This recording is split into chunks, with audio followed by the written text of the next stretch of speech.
विद्यार्थियों, स्वागत है आपका हमारे चैनल योगा एजुकेशन इंडिया में। विद्यार्थियों, जैसा कि आप साधन पाठ जो कि योग सूत्र का दूसरा अध्याय है उसके सूत्रों को समझ रहे हैं और इसमें आप यम के फल को जानेंगे। यानी यम के 5 अंग अहिंसा, सत्य, अस्तेय, ब्रह्मचर्य, अपरिग्रह। तो बगैर स्किप किए पूरा वीडियो जरूर देखिएगा क्योंकि इसमें से क्वेश्चन बहुत सारे बनने के चांसेस हैं। चलिए समझते हैं। पहले सूत्र 2.35 को, अहिंसा प्रतिष्ठायाम तच्च सन्निधो वैर त्यागः। अहिंसा प्रतिष्ठायाम तत् सन्निधो वैर त्यागः। अहिंसा का अर्थ है हिंसा ना करना, प्रतिष्ठायाम यानी स्थापित करना, तत् यानी उसका, सन्निधो उपस्थित या निकटता, वैर शत्रुता और त्यागः त्याग देना। तो ये अर्थ हो गया। अब इसको एक लाइन में समझ लें, ध्यान से समझना। अहिंसा की दृढ़ स्थित यानी प्रतिष्ठित हो जाने पर उस किसको, योगी को, यानी योगी के समीप में यहाँ पर फल है, ध्यान देना। समस्त हिंसक प्राणी वैर भाव का परित्याग कर देते हैं। तो ये याद करना है आपको, यानी वचन, विचार, और इसमें समझ लें थोड़ा, वचन, विचार और कर्म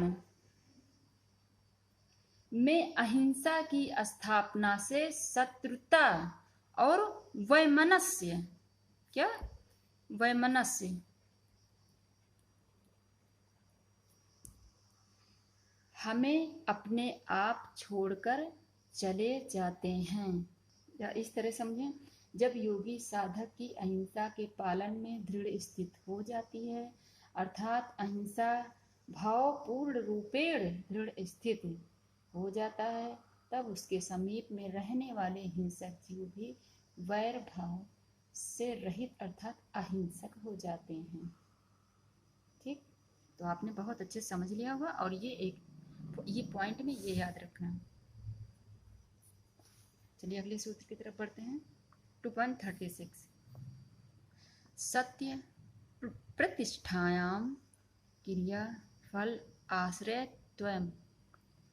तो इनका अर्थ पहले जाने। सत्य यानी जैसा आप सभी जानते हैं सच, प्रतिष्ठायाम पूरी तरह स्थापित है, ठीक, और क्रिया यानी कर्म, फल परिणाम, आश्रयत्वम आश्रय या बुनियाद। एक लाइन में अर्थ इसका समझें। इसी में ये सत्य, इसमें फल आप समझेंगे सत्य का।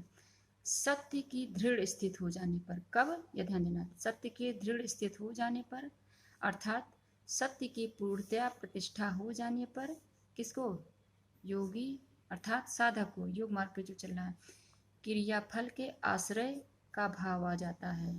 क्रियाफल के आश्रय का भाव आ जाता है, अर्थात सत्यवादिता की पूर्ण स्थापना से बोले गए शब्द शक्तिशाली हो जाते हैं। कौन, बोले गए शब्द शक्तिशाली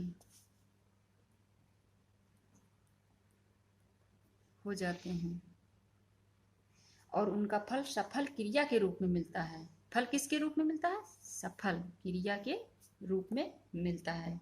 क्योंकि जो साधक इसका पालन करता है, यानी भूत भविष्यत एवं वर्तमान तीनों कालों में सत्यनिष्ठ योगी द्वारा ऐसी भावना धारणा करने से कि असत्य वचन का प्रतिपादन नहीं करूंगा, तब उसका अंततः इतना निर्मल हो जाता है कि उसकी वाणी से वही बात निःसृत होती है जो क्रिया रूप में परिणित हो जाती है। यानी आप अपने आसपास भी इसका अनुमान लगा सकते हैं। जो व्यक्ति सामान्य तौर से सत्य बोलता है तो उस पर लोग भरोसा करते हैं, जो झूठ बोलता है उस पर भरोसा नहीं करते हैं। इस प्रकार से ये क्रियाफल के आश्रय के भाव आ जाता है। अगले सूत्र की तरफ बढ़ते हैं। 2.36 अस्ते प्रतिष्ठायां सर्वरत्नो परस्थानम्। अस्ते प्रतिष्ठायां सर्वरत्नो उपस्थानम। उपस्थानम। अब इसका अर्थ जाने। अस्ते यानी चोरी ना करना या गलत धन इकट्ठा ना करना। और प्रतिष्ठायाम, जैसा कि अभी मैंने ऊपर ही बताया है आपको, पूर्ण स्थापना या प्रतिष्ठित। और फिर रत्न, सर्व मीन्स सभी,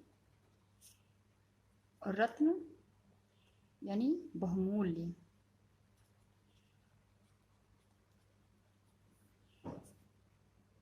बहुमूल्य पत्थर, लेकिन यहाँ पत्थर से न लेकर साधना मार्ग के से रिलेट करना है। उपस्थानम यानी आने वाला।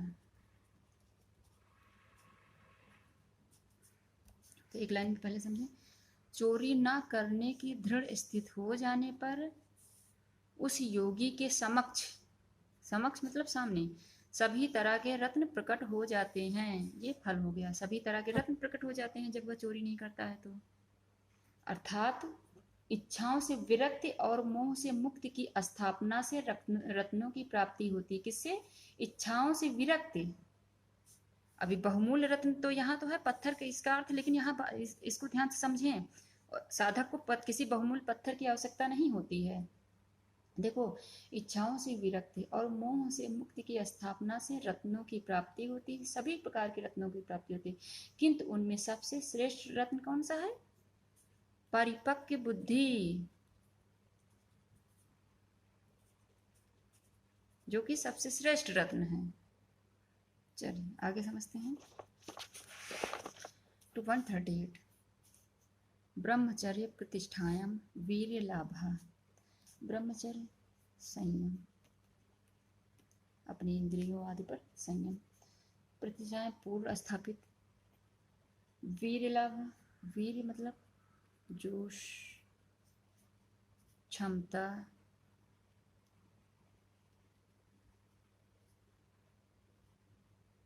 शौर्य। लाभ यानी प्राप्त किया गया,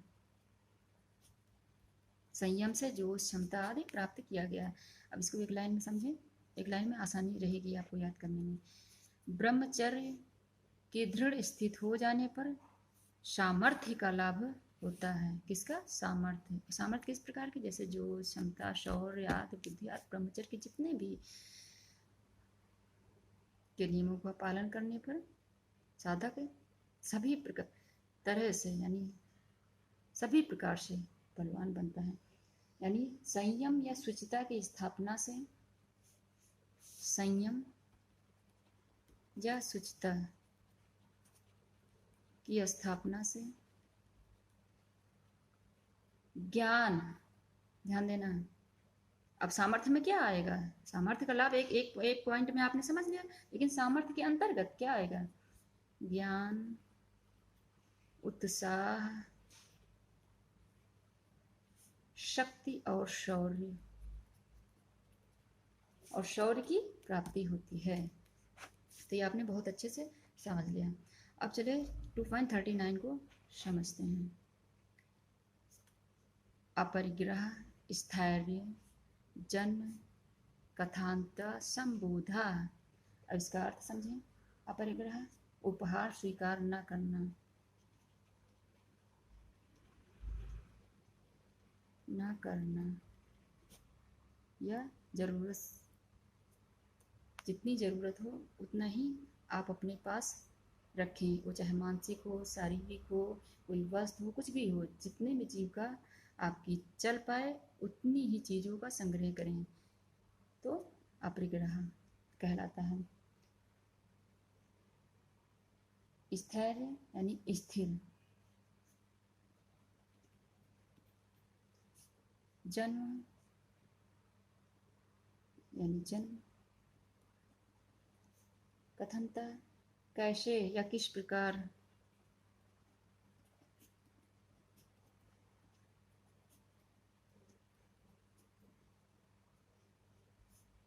संबोध ज्ञान या भ्रम। एक लाइन में समझें इसको। अपरिग्रह के स्थित हो जाने पर, ध्यान देना, फल के तो ही समझ रहे हैं। अपरिग्रह के स्थित हो जाने पर पूर्व जन्म कैसे हुए थे, पूर्व जन्म कैसे हुए थे, इस बात का सम्यक रूप से ज्ञान हो जाता है। यानी पिछले जन्मों का भी नॉलेज हो जाता है। अर्थात व्यक्ति जब लोभ से मुक्त हो जाता है, किससे? लोभ से मुक्त हो जाता है, तो अतीत के जीवन की स्मृतियां स्पष्ट हो जाती हैं।